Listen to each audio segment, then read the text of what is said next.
Just because President Trump and the Republican Congress were unable to pass health care legislation that would have unwound the coverage benefits of the Affordable Care Act doesn't mean such attacks are behind us.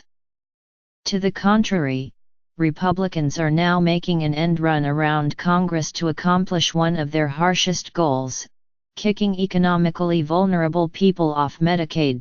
The administration's new approach, one that no administration before it has taken, is to provide waivers to states that allow them to impose work requirements for Medicaid benefits. Thus far, the Centers for Medicare and Medicaid Services has received requests for such waivers from 10 states. CMS released guidance on Thursday describing how states can institute these work requirements. Even before Thursday, CMS had unilaterally changed the standards a waiver must meet to accord with Medicaid's core mission, specifically, that whatever they do, states must increase and strengthen health coverage for people of limited means. Now the administration will be considering waivers that are likely to deprive thousands of low-income people of health care. Some of these people will lose coverage because they can't find jobs to fulfill the work requirements. Others will lose it because they fail to complete paperwork proving they're working or that they qualify for exemptions. For example, people with mental illness, addiction, or chronic disease often struggle to meet bureaucratic demands. In programs that already demand that beneficiaries work, such individuals have often been punished for falling short on work requirements even though they're supposed to qualify for exemptions. Instead of requiring states to increase and strengthen coverage, CMS will now allow them to use waivers to promote upward mobility or responsible decision-making.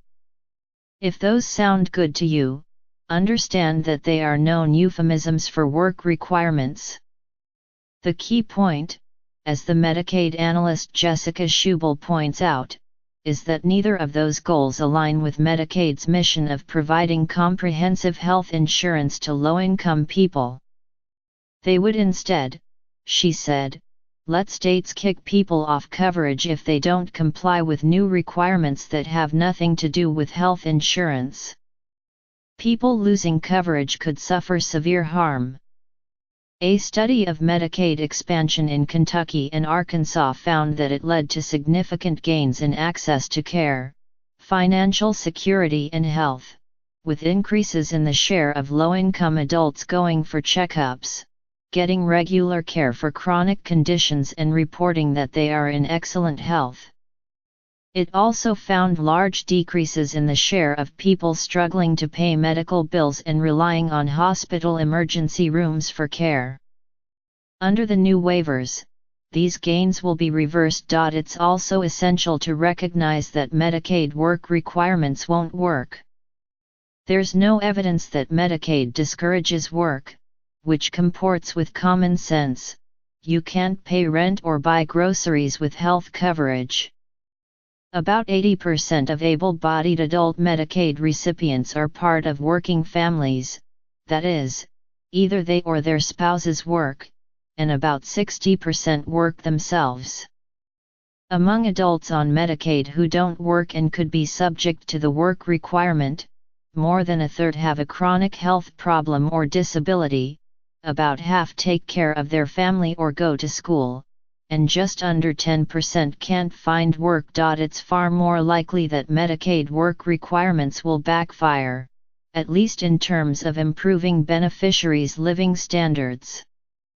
By providing coverage for workers in jobs that are unlikely to provide such benefits, and by helping to stabilize the finances of people with illnesses, Medicaid has been found to help people stay employed or find work. Of course, not all of the Republicans' efforts to shrink Medicaid are occurring through executive, as opposed to congressional, action.